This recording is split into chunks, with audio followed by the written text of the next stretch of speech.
नाज़रीन हींअर असां सां रिपोर्ट शेयर कई है अली असद भिरॻड़ी कैमरामैन ग़ुलाम अब्बास क़ंभार सां गॾु। रिपोर्ट मूजिब उमरकोट ज़िले में 2020 में स्कूलन की तामीर और मरमत के लिए जैको बजट ॾिनो वियो हो उहो एजोकेशन वर्कर्स खाई हज़म करे विया।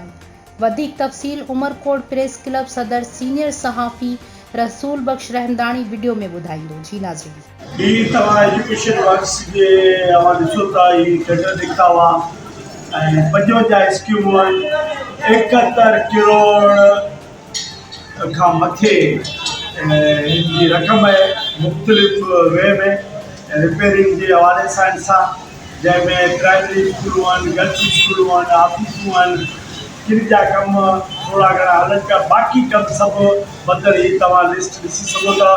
हिन में कई करोड़ रुपयनि जी करप्शन थी है। ॿुधण में इहो आयो है त बाजवा एक्सीडेंट जो है वो सस्पेंड थियो है।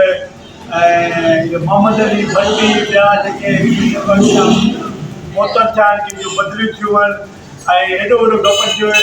अर्ज़ी इहो कंदो वधीक सिंध नैब खां त जेको असांजे मासूम ॿारनि जे रोशन मुस्तक़बिल जा स्कूल ठहिनि पिया उन्हनि में जेकॾहिं करप्शन हुजे लाकस बचे इस्तेमालु स्कूल प्राइमरी स्कूलूं आहिनि इहो बर्बाद तबाह थी वियूं आहिनि।